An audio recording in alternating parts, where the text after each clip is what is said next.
Monday afternoon to you. It's 4 o'clock time for Sports4CLE. Hope you had a great weekend. Thanks for joining us. Browns off-season program underway. There'll be some media availability tomorrow as the first get-together for the Browns leading up to that draft. We'll also hear from Andrew Berry a little bit later in the week. Deshaun Watson on his podcast QB Unplugged with Quincy Avery talked about the reception he got out in Cleveland Heights from fans at the opening of his new restaurant, Lefties. You can see whatever you want on Twitter, right? Like, people be talking this, that, and the third. But when they have the opportunity to pull up on you, what I noticed is it's all love. So I got more respect for the folks in Cleveland, man. You know, Twitter, you can see whatever. But the folks, they've pulled up. Everybody was a fan. Everybody was super positive. Everybody was happy to see you. Like, how does that feel? No, it feels real good, man. And I understand that, too. Like, Twitter is a place where people have free speech and they can be whoever they want to be. But, like real life stuff, like it was shown on Thursday, was special. You know what I'm saying? The mayor coming in and declaring 4/4/2024 is Lefties Day. You know what I'm saying? Like, and gave us the sign form and everything, plaque, and like that was special. It was very emotional, and just to see the fans and feel the love, like that's real. And I know Cleveland's like that. They show love regardless. You know what I'm saying? That's why I don't get involved with the Twitter stuff. You feel me? Because I know, like, at the end of the day, like, you really didn't like me or didn't, you know what I'm saying? You wouldn't even care what I did or what I do. So you wouldn't be coming at me. So, you know, it's all love at the end of the day. And we just stay positive and keep pushing forward and try to impact the community as much as possible. Let's welcome in Casey Kinnamon from Dog Pound Daily and the Barking Browns podcast. And Quincy, again, when we mentioned Deshaun, we got to mention the suspension, all that, whatever.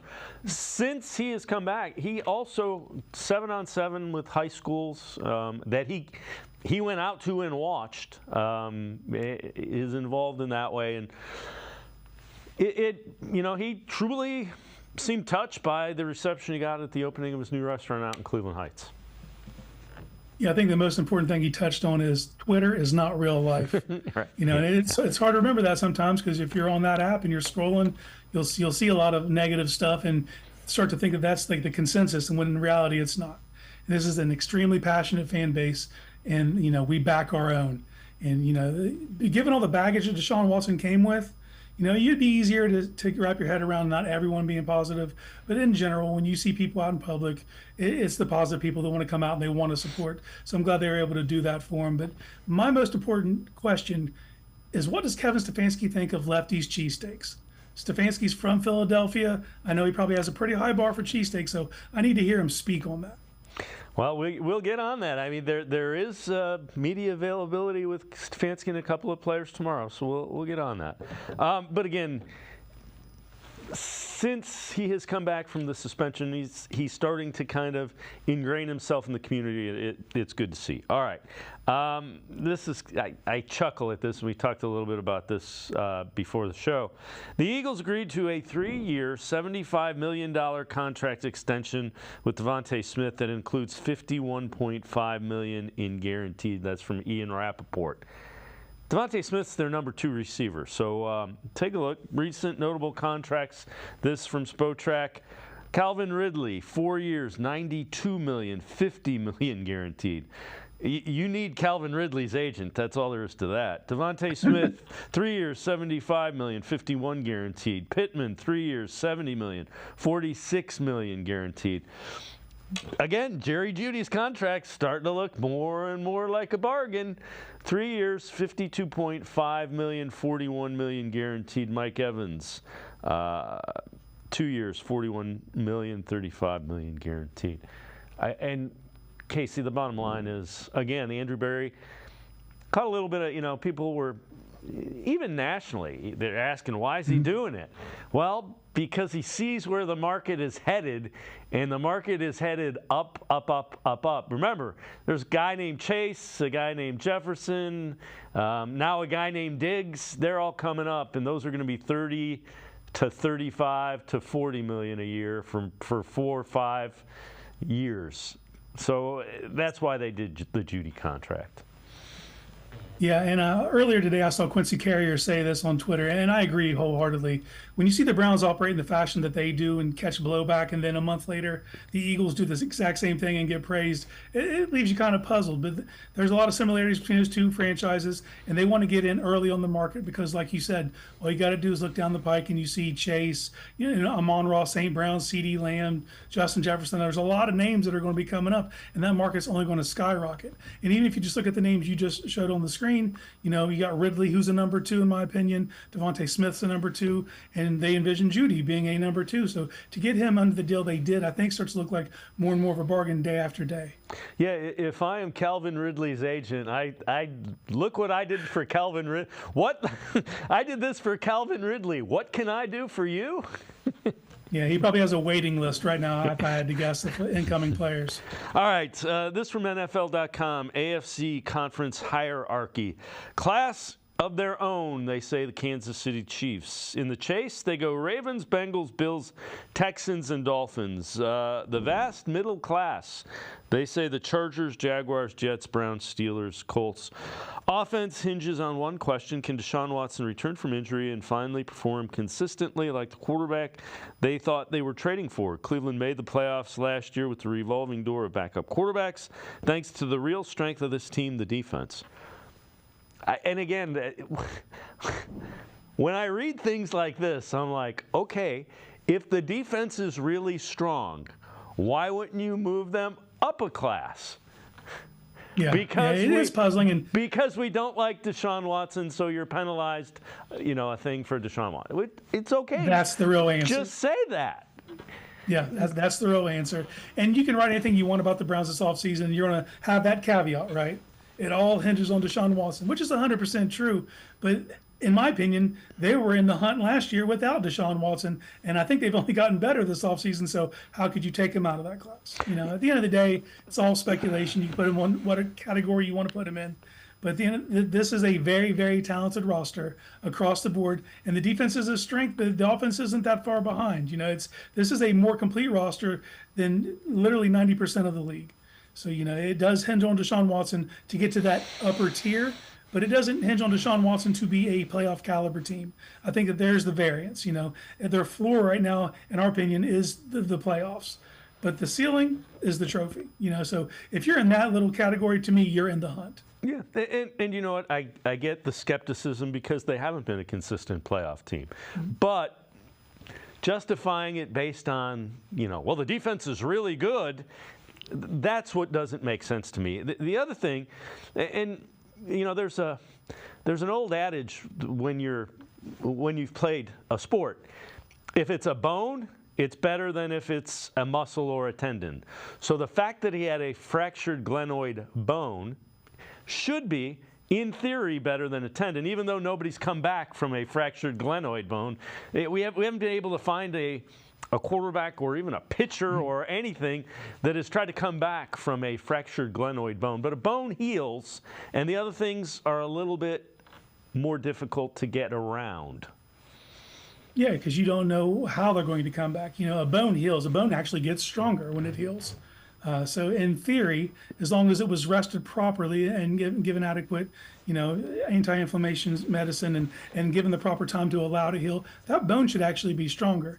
The scary part is you don't have a precedent. You don't have something you can point to say it took this guy 6 weeks or it took him 8 weeks or 12. So that's kind of in limbo. But in theory, just the fact that it's a bone, it should heal and he should be back to full go. Now, they're back at off-season workouts today. I don't anticipate him throwing anytime soon on a competitive level, but I think the fact that he's there is a good sign that everything is on schedule. All right, before we go to break, last season Jeremiah Owusu-Koramoah, 20 tackles for loss, totaling 30 for his career. All he needs is 15 to pass the legendary Orpheus Roy's 44 to be second in franchise history in TFLs. He might do that next year. He probably will do that next year in Jim Schwartz's defense. Yeah, put some respect on Orpheus Roy's name, Browns legend. But that's how I judge linebackers is impact plays, And if you just look at that, that's exactly what JOK is. He's an impact linebacker. You can lead the league in tackles, but if those tackles come 7 yards past the line of scrimmage, while it may pad your stat book, you're not getting opposing offenses off the field. But when you start to rack up those tackles for loss, those stops at the line of scrimmage, you truly give your defense the best chance to get off the field. And JOK does that.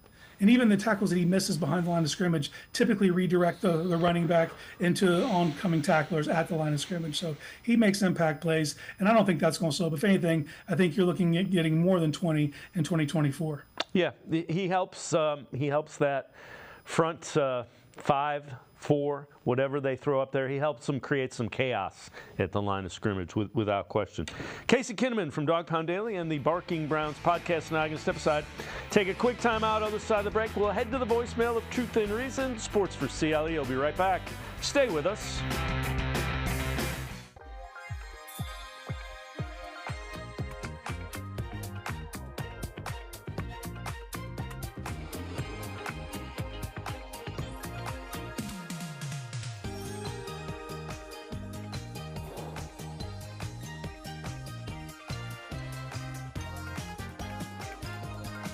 Play Maximum Millions and $2 million Ultimate Cash from the Ohio Lottery, and you may never look at scratch-offs the same way again.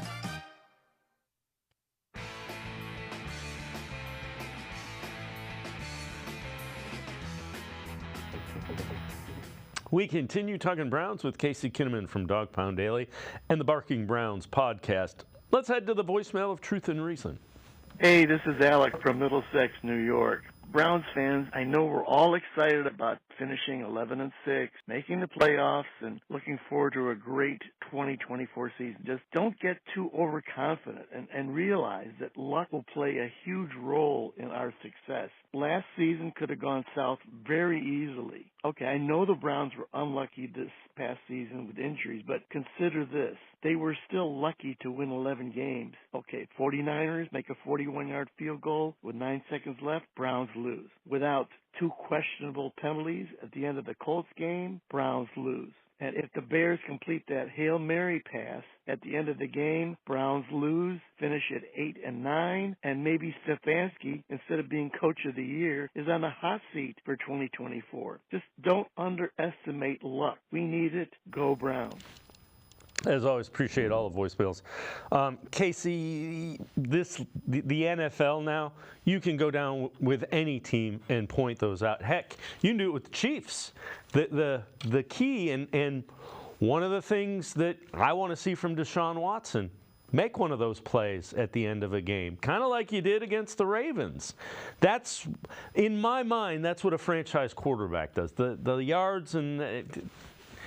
Why do I fear Patrick Mahomes? Because if he has the ball in his hands, the last play of the game, he's going to make – hell, he did it in the Super Bowl. He's going to make the play.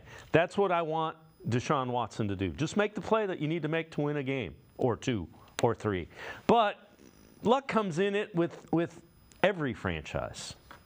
Yeah, that's where I would start. Every single team needs luck on their side. And you can point to areas that Browns were lucky and they were unlucky. But overall, I would look at, last season as snake bitten, and they still did what they did despite that. I think that doesn't speak to luck that they won those games. That speaks to stability in the locker room, just all in just a buy-in and a belief, and just the base level of talent that raises your team up so that the floor isn't the basement. You know what I mean? So, you need luck to go your way a couple times, but that's every single team in the league.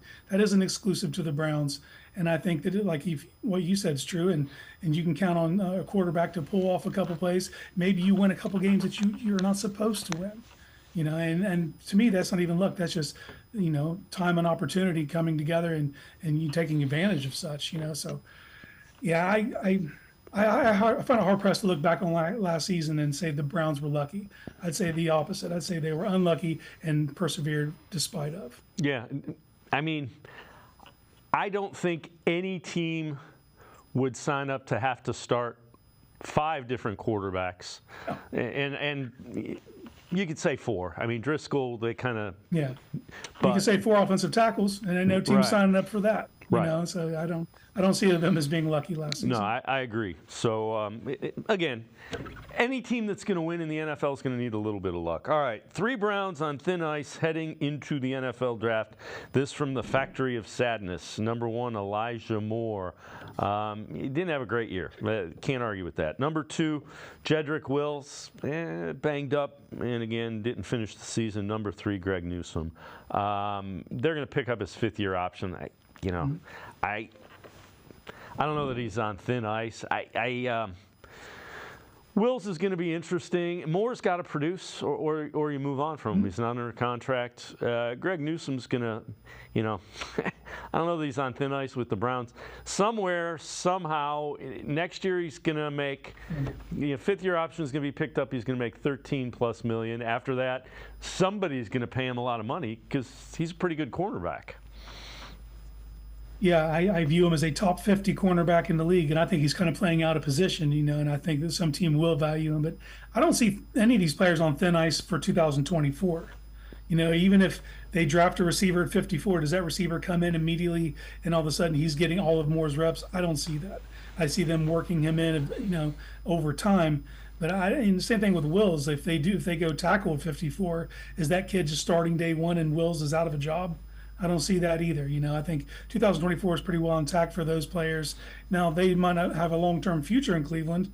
I wouldn't necessarily call that thin ice. These are professional NFL players who will be picked up and start on another team. They're in a pretty good spot. Now, they also have the ability to showcase themselves this year and make themselves a lot of money, whether it's in Cleveland or elsewhere. All right. Former Browns running back Eric Metcalf on reports that the Browns are expected to pick up Greg Newsome's 5th-year option. This from the Dawg Check with Eric Metcalf podcast. I feel good about it. Because, he was one of the people they were talking about trading and getting rid of. And so by giving him this option, we're keeping this defensive backfield intact. We already kept the defensive line intact. Now we're keeping the back four intact, and that's needed.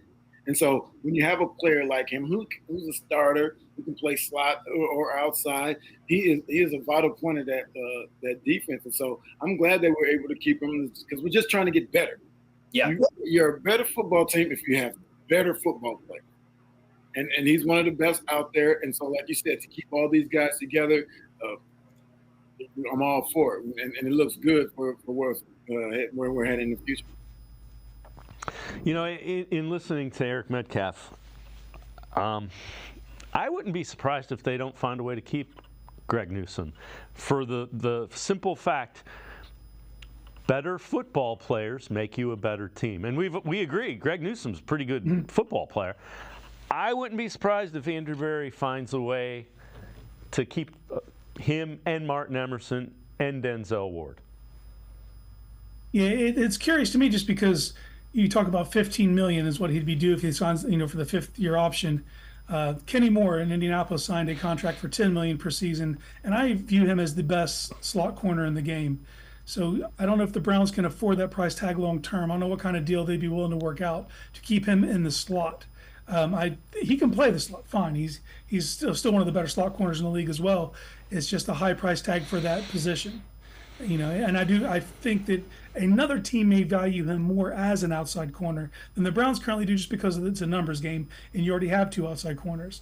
But we don't know what's going on behind those closed doors. Is there a plan to get outside of Denzel's contract in the next year or 2, making it feasible to sign someone like Newsome? Kind of, eat it for a year or 2 until you can transition him back outside. There's a lot of moving parts here. These guys are all different ages. The only difference is him and Emerson will be up for a contract in the same year. So it's hard to pay both of them, at the same time, unless you have plans to move on from Denzel. So it'll be interesting to see how it works out. I just can't foresee them paying that kind of price tag and leaving him in at the slot. That's where it gets tricky for me. Yeah, the one thing is you may. And they do play him some outside. It's predominantly in the slot. The one thing is, keep in mind, Denzel he gets beat up physically. So you have your succession plan. So to your point, you may have to put more money into the cornerback position for a couple of years than you really want to, but you do that if you're convinced that Greg Newsome can take over when you transition, away from Denzel.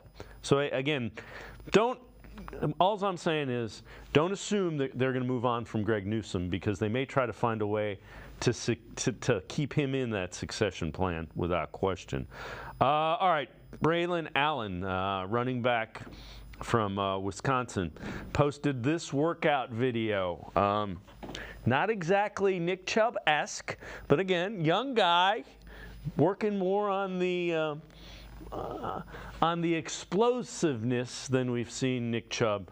When I look at these, Casey, it really shows, and again, he's a physical running back. Anybody that's seen this kid play, but it really kind of lets you know the physical specimen that Nick Chubb is from what we have seen his workouts look like.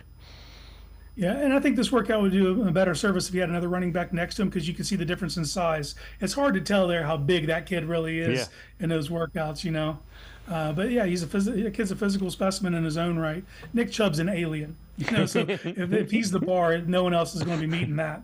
But if you just look at that kid's physicality, I think he's going to make a team very happy. Let's talk a little bit about running backs. Who are some of the running backs that? And I don't know that the Browns are going to necessarily. I would be surprised if they took one in the second round, third round. I don't know, maybe later in the draft. I fully expect them to take a running back in the draft. Your thoughts on that, and some of the guys you think would fit? Well, some of the guys, it's all about ranges. Some of the guys that I think would fit, you look at Trey Benson. I think he's an obvious candidate from the work he can do out of the shotgun. He's a complete back. I look at Jalen Wright, Tennessee. I love the attributes he brings to the game. I always catch flack, but I do see tiny bits of Nick Chubb in his game, his ability, his vision, his ability to stretch plays, be explosive, hit home run shots. A kid that I'm really high on, though, out of Louisville is Isaac Garendo. I at 220 pounds to be down in the 4.3s, super explosive, not a lot of tread on the tires, can run inside and outside zone. Those would be the three running backs that I have the highest on my list right now for the Browns. All right, I'm a fan of Audric Estime, so we'll see. Mm-hmm. But again, that's a little bit later in the draft. Mm-hmm. I think it's all about ranges. He might be a fourth-round guy, and right now the Browns don't have a fourth-round pick. So it's about finding flavors in the range that you like. Yeah, and the speed from the combine might help him slide. That's kind of what I'm hoping for the Browns. Casey Kinnamon and I going to step aside, take a quick timeout. Other side of the break, we'll head back to the voicemail of Truth and Reason. Sports4CLE. Be right back. Stay with us. Come back to go forward. Back to learning new things. Back to pursuing your dreams. Tri-C has flexible learning options to fit your life. And every year, more than 1,000 local companies provide Tri-C students with real-world learning. The right education can boost your lifetime earning power by hundreds of thousands of dollars. Start now with a college education you can afford. Tri-C, where futures begin.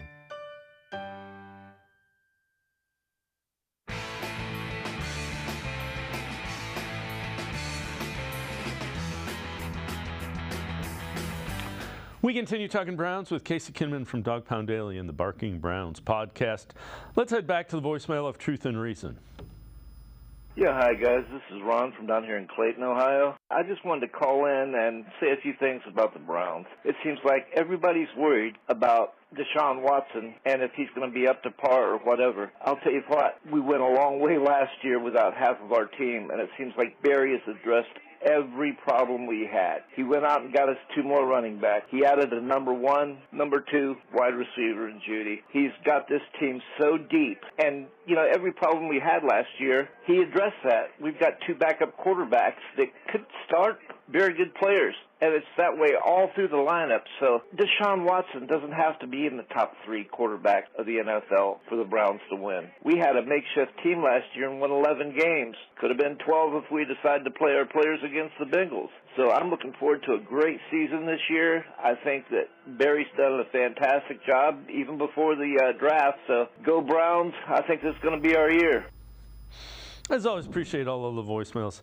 Casey, as I'm listening to that call, The thing that made sense, everything Andrew Berry does in the offseason has made sense, and it's been that way for a couple of years. It wasn't always that way when you looked at off seasons. But, the things that when you look at it and say, yeah, he's addressed those things from year to year.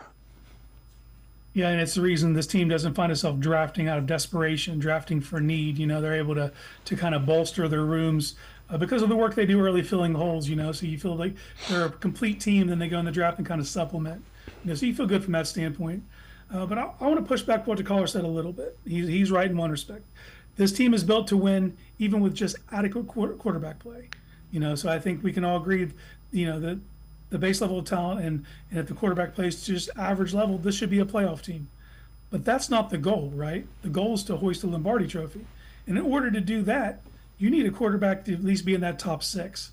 You need and be hitting their stride late in the season. So this team doesn't need Deshaun Watson to be a world beater early in the year, granted. But from Thanksgiving on, if you want to be one of those teams that are truly serious about competing for the Super Bowl, he needs to be a tip of the spear type quarterback. So while this team's built to win with average play, it's built to excel with excellent quarterback play. And that has to be the expectation for this year's team. Yeah, again, I can't argue with that. And I don't measure quarterback success, like I said earlier. The year he threw for all the yards and all the touchdowns in Houston, they had 4 wins. Yep.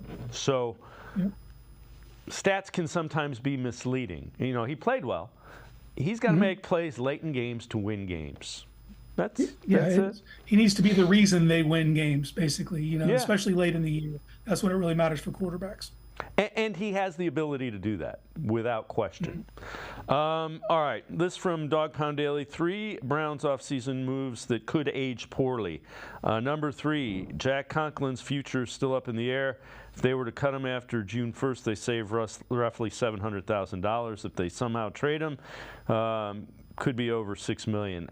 I don't see either of those happening. Not re-signing Joe Flacco could backfire. Bringing back Flacco would have made a lot of sense because the chemistry had already built within the locker room.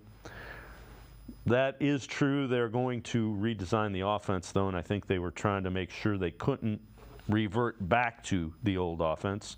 Trading for and extending Jerry Jeudy might not pan out. On one hand, it's understandable to want the team's top wideout locked down for the foreseeable future, but if that was the case, why not extend Amari Cooper, who's entering the final year of his contract?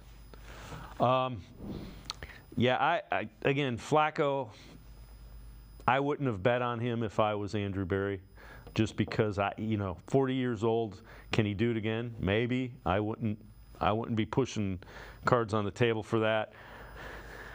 It is always dangerous to extend a young player. But if you believe in the guy, that's what you do. And just check out their process, too. If you look at the track record of Andrew Berry, I think the jury's still out on Bell and Tillman, but they haven't been overly successful drafting wide receivers. But what they've been better at is trading for them. So this is just them leaning into their process. So far, they've found more success in that avenue. Cooper 1 year, more the next. Now you see Jeudy. So that's just a continuation of something they've been successful at. So I get the thinking there, and you're banking on upside. But with the Joe Flacco stuff, I just find it difficult to keep looking backwards. We're all going to remember that time that we had with Flacco fondly. I don't think there'll be any statues erected or anything, but it was fun. But we can't act like he was taking over a Sisters of the Poor team. This team was in playoff contention when he got here, and he went the same 4-1 that Watson did in games he started and finished. It was a good time. But like you said, the offensive staff overhaul they've underwent has kind of just shown you that they're moving away from the stuff that they were doing that Flacco excels at. And then they went and got a backup quarterback who could do all those things if you need him to, but provides you more of an athletic upside. So they're moving on. So I just can't keep looking back at Flacco. Just hold those games in your heart. They were fun, but they're over. It's on to 2024 now. All right. Before we go to break, take a look at this. This is how Andrew Berry has allocated his draft capital. Defensive line, 28.4%. Defensive backs, 21.2%. Offensive line, 20.5%. Wide receivers, 14.5%. Running backs, 3.7%. Linebackers, 3.5%. Tight ends, 3.0%. Quarterback, 2.5%. Now, there's not a huge, this can be his 4th draft, I think. So you also have to understand where they were, the foundation that he had. But clearly they value the lines, which I don't think he would ever say anything differently. No. And then, the defensive backs. The one troubling thing, wide receiver. It's 14.5%. They've taken a bunch of 3rd-rounders. Mixed bag would be generous. But, they've traded for a couple. They've traded for 3 now. This franchise, again, they haven't developed wide receivers. They haven't drafted and developed them. Corey Coleman is the lone 1st-rounder since I know I can't. I'm trying not to laugh. What do you got to do that to me, Dave? Then Greg Little as a 2nd-rounder. Yeah. You recognize talent with the supplemental 2nd-rounder in Josh Gordon. Couldn't stay out of, had his own problems. It's not good. You have, the lines are important. The cornerbacks are important. The reason the cornerbacks are important is because wide receivers are important. Yeah, it's definitely become more of a glamour position. I'll say this: if Tillman hits, we're looking at this a little different. Absolutely, but the jury's still out on him and David Bell for that matter. So if one of those 2 hit, which I seem to think that Tillman will. I think it's going to click on for him, and as long as he's a plus level starter, you start to feel better about that. But those numbers speak a ton to me. They value the trenches. That's something, you only have 5 picks or 6 picks in this upcoming draft. Don't be surprised if 2 of those are offensive line. Obviously they're going to pick a cornerback. They always do. That's going to happen. It's going to be part of their process. So they value what they value, and they're working out the kinks on some other things. And they have admitted through their actions that they are not good at drafting wide receivers because they've had to go and trade for wide receivers. You would like to not have to rely on that and be better at developing them, but it's something that's been a rough patch for them. And until it's not, we're going to view it the same way. So until the light does come on for Cedric Tillman or David Bell, we're going to be looking at that position with our eyes focused on the guy. If they take a guy this year, we're going to be focused on that development. You want to see it over the course of the season, and we didn't see it through Tillman's rookie year. I didn't see a different player at the end of the year that I saw at the beginning of the year, which to me, scouting, you have to look at that issue. You have to look at your wide receiver coach as well. I think at some point that needs to come into focus with Chad O'Shea. Yeah, the other thing that jumps out is the running backs and linebackers, 3.7 and 3.5%. So don't be terribly surprised if they don't necessarily draft a linebacker, because you got JOK, and they're going to extend him coming up. Case Kinnamon from Dog Pound Daily, the Barking Browns podcast, and I are going to step aside, take a quick time out. Other side of the break, we'll dive in a little deeper to the upcoming draft, just a couple of weeks away now.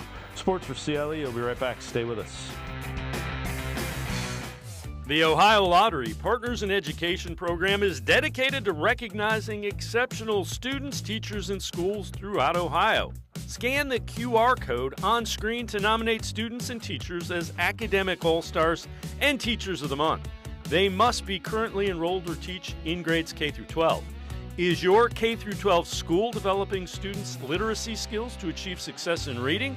If so, you can nominate your school for the School of the Year. Students can win $100, teachers can win $500, and schools can win $2,500. Scan the QR code, fill out the forms, and nominate deserving students, teachers, and schools today. The Ohio Lottery Partners in Education program takes pride in honoring exceptional students, teachers, and schools across Ohio. Submit your nomination today. It's fun, fast, and free.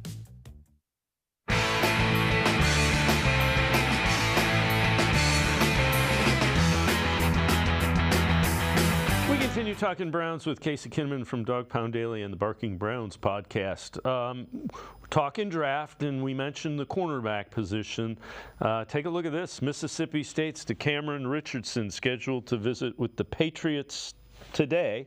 By the end of the week, he'll have visited with 10 NFL NFL teams: Broncos, Jaguars, Chargers, Colts, Browns, Eagles, 49ers, and Texans. So Richardson, here's a little thumbnail on him: 6'2", 188 pounds, 23 years old, so a little bit on the older side for a draft-eligible guy. 4.34 40, 2023, 12 games. He had 79 tackles, 7 pass breakups, no interceptions. PFF tackling grade 90.3, highest among Southeastern Conference corners. He also had an 86.4 defensive grade, 4th among SEC corners. It wouldn't be a stretch to see them go after him. Casey, you look at it, Mississippi State, that's where Martin Emerson came from, and they do like those power conference players as well. And developing a pipeline there. I didn't get eyes on Richardson until about 2 weeks ago when I saw the Browns were meeting with him. I was get familiar real quick. And when you turn on the tape, the first thing that pops off is just that size. He provides tremendous length. And he's a solid tackler as well. He's not an impact tackler, but once he gets his mitts on people, they don't seem to kick out. There is a difference in play style with him than you see with the corners they typically target. In my mind, he's not a press man guy. He's a guy you want playing off ball, eyes on the quarterback. He has ridiculous recovery speed, and you see the traits that the Browns would be in on. And we talked about it even last segment with the process. Well, their process for evaluating cornerback is very high. So if they're in on him, there's a reason. You see the size profile, high level of competition, and he kind of has the same thing Emerson had, where Emerson didn't have a ton of production in college, mostly because he wasn't targeted as much. Kind of same thing for Richardson.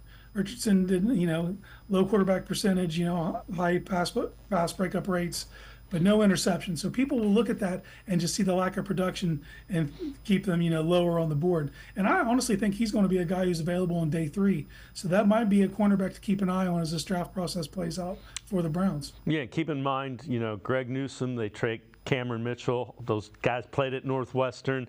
You got Martin Emerson and now Richardson from Mississippi State.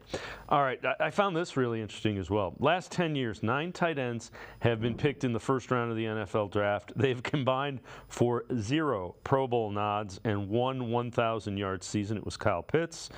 One of the 9, David Njoku, got a second contract from the team that drafted him. Dalton Kincaid, Kyle Pitts to be determined. So that's kind of interesting. Let you know, first-round tight ends don't always work out. I think there's a guy in this draft, Brock Bowers, who will change that. But it goes to show you, tight end is a position you address usually later in the draft and have a lot of success doing it. Yeah, even if Bowers works out, it's still a tremendous low hit percentage on those first-round tight ends. We don't talk about it enough. That is a position that has to be developed. It's super rare that a guy performs right out the box coming out of college as a first-round tight end. There's a steep learning curve. It's a much more physical game at the next level. So there has to be tempered expectations unless you have an ideal situation for a receiver to come in and just be that receiving threat or just be that blocking threat. Being a dual threat is almost impossible as a rookie, so and we saw that play out with David Njoku. And David Njoku came to the Browns. He was also one of the youngest players in the entire draft, but he was allergic to blocking as a rookie and as a first-year player and as a second-year player. It took him years to grow into being the complete tight end that he is today, and we're like the one team that has reaped the benefits from drafting a first-round tight end, using that fifth-year option, fully develop him, and then sign him to that second-year deal. Most teams bail before that happens. They get past that third year, and if the light hasn't come on, they're hitting the eject button and getting that guy out of there and moving on to the next. But over time, you're seeing less and less tight ends go in the first round because of that.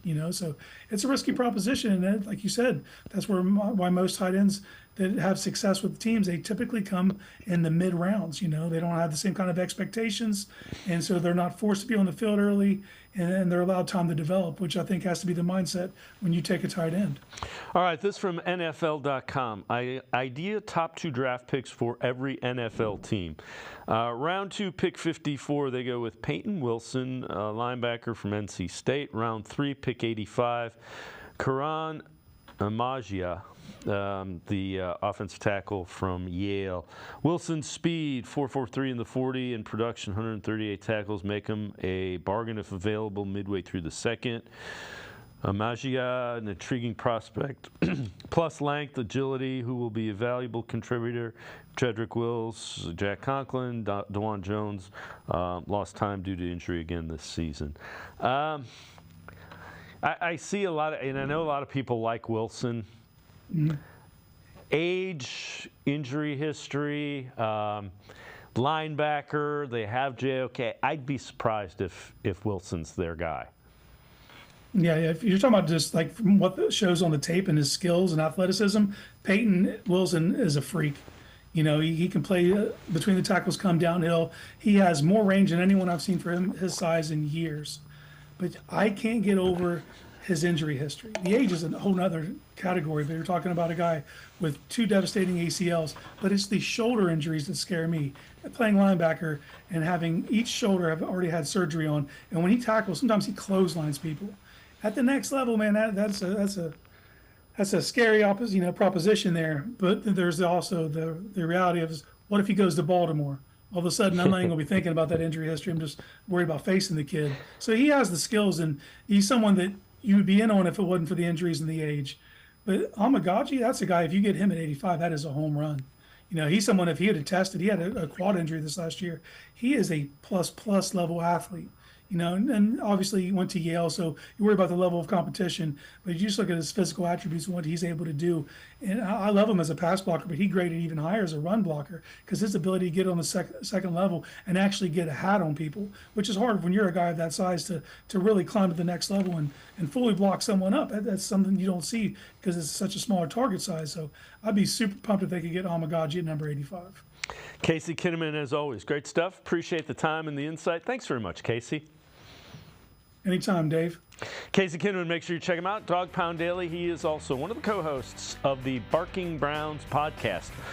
We continue talking Browns. Jeff Lloyd from the Locked On Browns podcast straight ahead. Stay with us. Come back to go forward.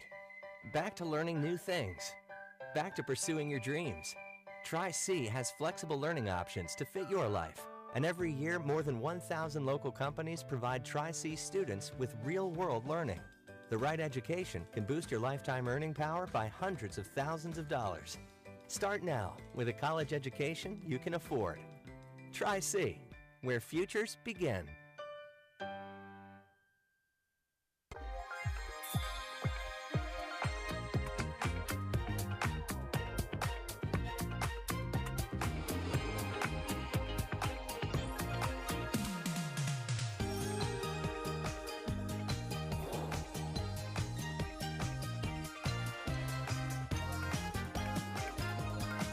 Play Maximum Millions and $2 million Ultimate Cash from the Ohio Lottery, and you may never look at scratch-offs the same way again. I am powerful beyond my wildest imagination. I will define my future. I will keep challenging myself to improve. Because I am a future leader of this great nation. I will be responsible for raising a beautiful family.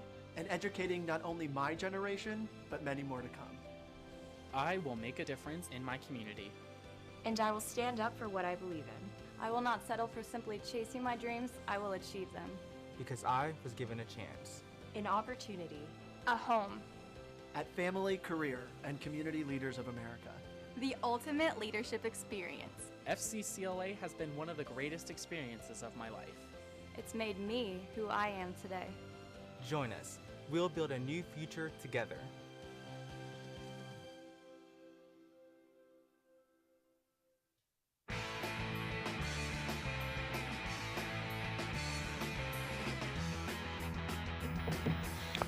We continue talking Browns on Sports4CLE. Let's head back to the voicemail of Truth and Reason.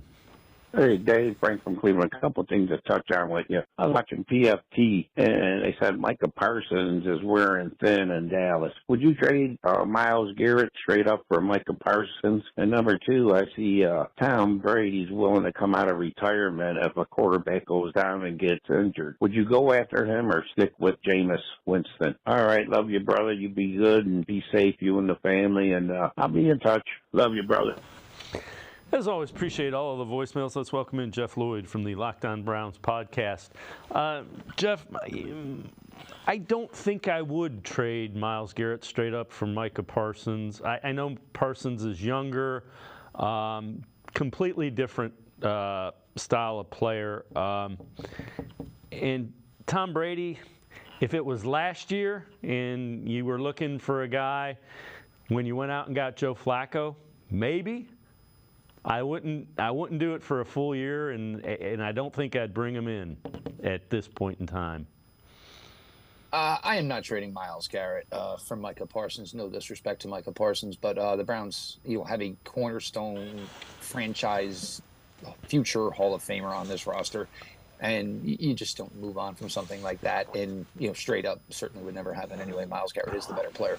The Tom Brady stuff, look, I think that's maybe Tom saying, hey, if there's, somebody that, I might be friendly with, or a place where I grew up, San Francisco, that we're in a difficult situation or a bind, maybe it'd be something that would, open his eyes. I don't think if there was, a quarterback situation in Cleveland that, Tom Brady in any way whatsoever would probably be the answer for that. All right. Word just came out from Mary Kay Cabot tweets this out. The Browns have agreed to re-sign exclusive rights free agent defensive end Sam Kamara.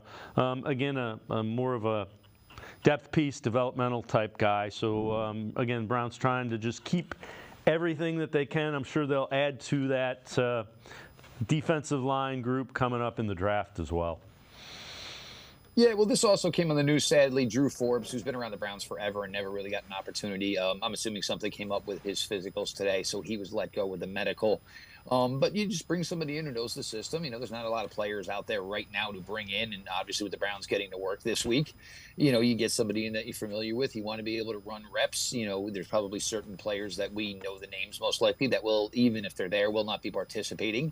So you still try to want to be able to run some sort of practice, so to have somebody that has at least knowledge of, what your defensive coach wants to do, some of the plays that he's going to call, some of the looks he wants to give.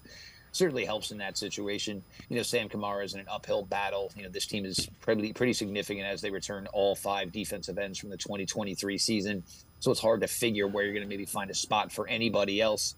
But hey, if you're not doing anything, you're certainly not helping yourself. But Sam Kamara, an opportunity. And we've seen now over the last couple of years, the Browns may not be good enough. Players may not be good enough to be a Cleveland Brown, but it doesn't mean that you are not good enough to still remain in the NFL. All right, this from Pro Football Network, ranking all 32 teams' strength of schedule from easiest to toughest. They say the Falcons, Chargers, Saints have the 3 easiest. Bengals, 5th easiest. Ravens, 24th. Steelers, 28th. Browns, 29th. Cleveland faced a tough schedule in 2023. Won't be spared during the upcoming season. Kevin Stefanski's effort against a slate of opponents while working through injured quarterbacks and other critical positions earned him his 2nd Coach of the Year award. We've talked about this before, Jeff. What the schedule looks like now and what the reality of who's playing different positions, like quarterback, for instance, when you actually play them, is it's usually different. So the Browns look like they've got a tough schedule. There's a number of the elite teams that are on the schedule without question. I think it's tougher this year than it was, last year. Well, first things first, you look at the division they're in. That's 6 games right there. 2 of those 3 teams were playoff teams. The Cincinnati Bengals most likely would have been a playoff team if, Joe Burrow, did not get injured. So, their division alone. You mentioned the fact that they got to play the Kansas City Chiefs right there. There you go. Obviously, that's certainly a difficult one. Philadelphia Eagles are on the schedule. Dallas Cowboys are on the schedule. Both playoff teams last year. So, of course, yeah, it is. But, we had these same conversations about a year ago. And look, it's you have no idea how it's going to work out, who's going to be improved. I think everybody thought last year a team like the Philadelphia Eagles was going to run their way right to another NFC Championship game. And, it wasn't that they were significantly injured. Those players just didn't necessarily play that very well. You just, you take them as it comes. And look, it always seems that, the good teams seem to have the good schedule, the difficult schedule. It's, it is what it is, but it should make for a lot of attraction for this team. There should be a lot of eyes on this team in 2024, and rightfully so. All right. Field Yates tweets out that the Giants have signed former Browns linebacker Matthew Adams. So good for him. That's a guy who was really valuable on special teams. Had played with Bubba Ventrone. So, good for Matthew Adams that he caught on with the Giants. Well, I mean, look, you can make a living in this league playing special teams, and look, even now more. And as they trying to emphasize the return game, they want the return game to be more part of the league.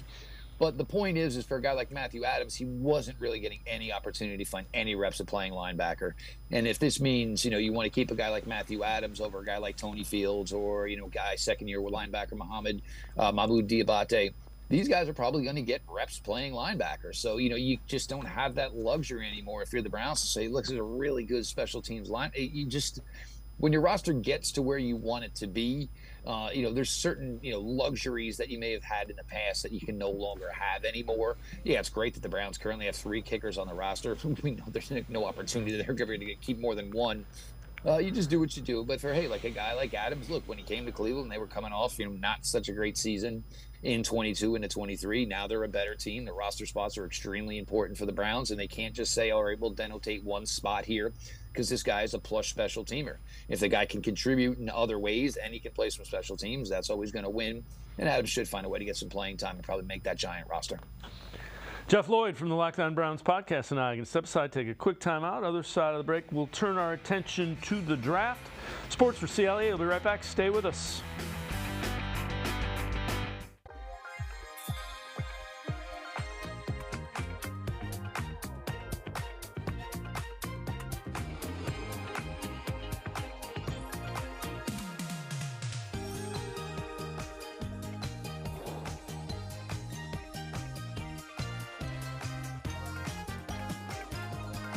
Play Maximum Millions and $2 million Ultimate Cash from the Ohio Lottery, and you may never look at scratch-offs the same way again.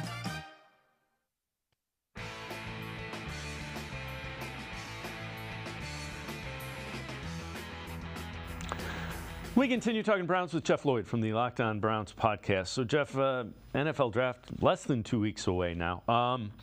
When you look at this draft, relative offense, defense, and I know you've talked about this on the Locked On Browns podcast, defensive class probably isn't as deep, correct? It's not even close, to be completely honest with you. I mean, you look at this offensive tackle group, and you have a lot of people with rankings. Top 100 players, they have 13, 14, 15 offensive tackles. Wide receiver, you're probably 13, 14, maybe even more. So you're talking that is more than 1/3 of the top 100 in this draft class right there. And that's just wide receivers and offensive tackles. We know how many quarterbacks are potentially going to go in round 1. The running back class, it's not, it's not top heavy. It doesn't have brand names that are going to go round 1, but it's really, really got some nice guys that can make contributions for the teams that draft them. Defensively, D ends, you've got a few, and I don't think any D end in this class probably carries the cachet of some of the guys of the last couple of years.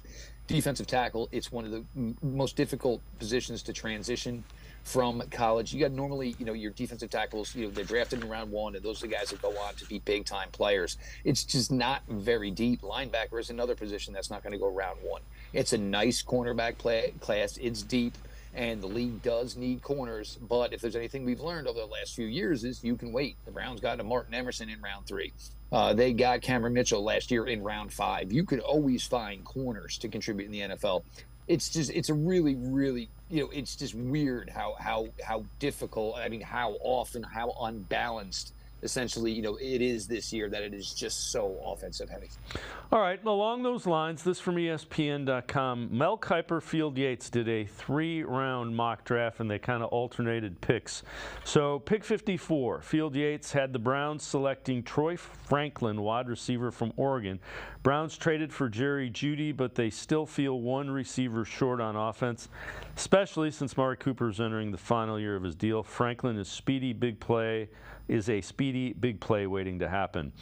85, Mel Kiper picked Trey Benson, running back from Florida State. Nick Chubb should be back from his serious knee injury in 2024. Browns could use a young back to push him. Benson is speedy and shifty, like his ability to hit a hole and find a lane. I'd be surprised if Trey Benson's around that late, but That pick I love. Just your thoughts on those two and if they fit with what the Browns need.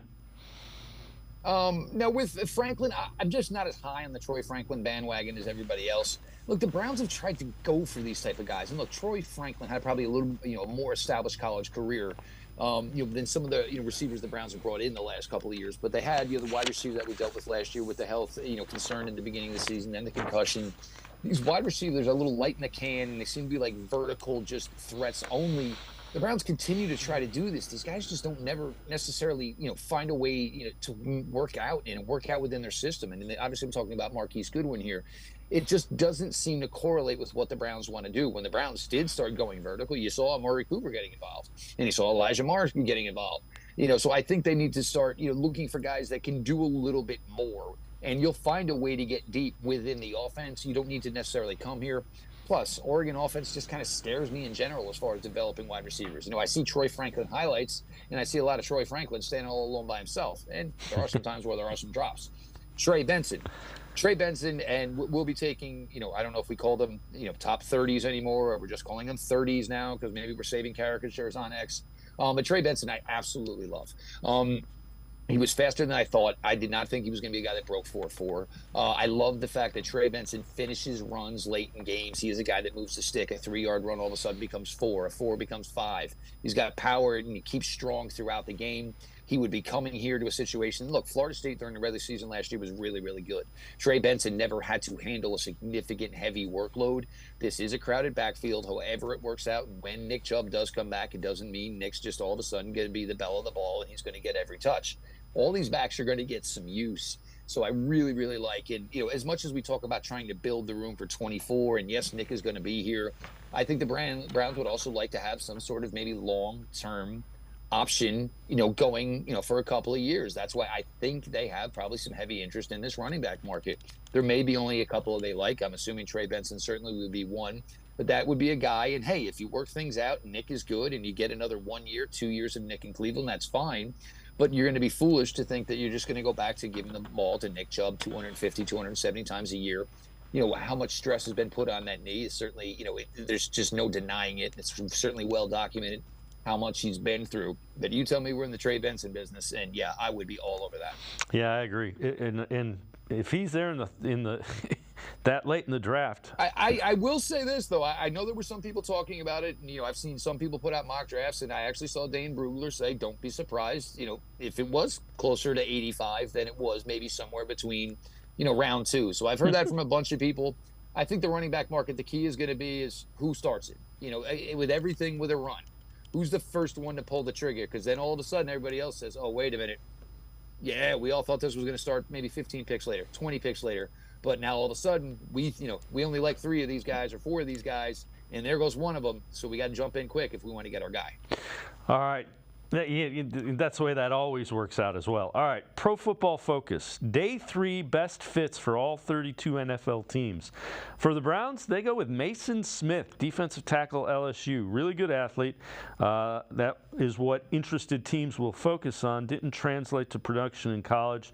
Earned a 65.3 PFF grade in 2023. Was a guy that's injured. Saw him at the Combine, heard him talk.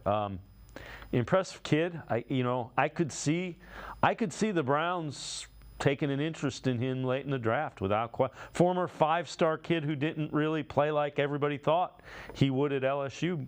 A lot of it is injury. 6'5", 312 pounds. He comes in. He's just a monster-sized young man with great athleticism. His relative athletic score was over 9.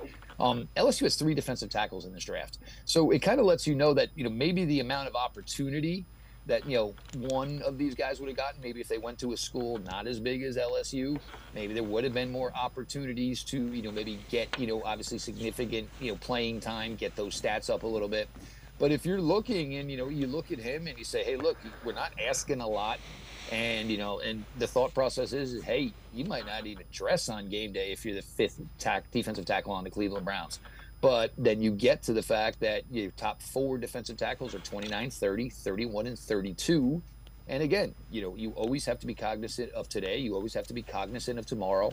Andrew Berry does an incredible job with that, always has. So you start to look to the future. And, so a guy like Mason Smith, the size checks out. Obviously, the athleticism checks out. And you say, hey, you're Jim Schwartz. Here's a project. Do what you do. All right, before I let you go, off-season program started today. We'll have some media availability and all that stuff tomorrow. What do the Browns want to get done, do you think, in this first go-around? There's not a lot of stuff, but are you building the foundation? Is that what you're doing here? Well, you got to remember, there is going to be a lot of change on this offense side of the ball. I mean, there is a lot. I mean, all of the offensive coaches have turned over. They have all changed. There is certainly new talent in a player like Jerry Jeudy. Certainly want to see, if you can get anything out of any tight end, not named David Njoku. So there's a lot of work to be done, and I'm sure there are going to be a lot of changes within this offense. I'm sure some of the communication is going to change within this offense. I don't think they just brought Ken Dorsey here and said, here's Coach Kevin Stefanski's playbook, and you run what Coach Kevin Stefanski wants you to run. They brought him in here to have some input. They actually brought in, a player or two that he is familiar with to come here. So, you understand all of this, but it's probably what you're going to expect is, things from the offensive side of the ball, because it's going to be a lot of newness and, some things that we probably haven't seen and some turnover, since, 2020, Coach Kevin Stefanski, you reinvent yourself in this league. You can't stay the same, basically you stay stale, you die. And Coach Stefanski's no fool, and he understands that his defense was really, really good last year. And at times his offense needed to be better. They all see the writing on the wall. They know they were a really successful team last year, but they know the offense, needs to take a step up, and the offense needs to become a top 10 offense to match up with their top 10, most likely top 5 defense. Jeff Lloyd, as always, great stuff. Appreciate the time and the insight. Thanks very much, Jeff. All the best, Dave. Jeff Lloyd, make sure you check him out. Always really good stuff. The Locked On Browns podcast. That's going to do it for this edition of Sports for CLE. We'll see you back here tomorrow at 4 o'clock. Have a great night, everybody. See you tomorrow at 4 on Sports for CLE.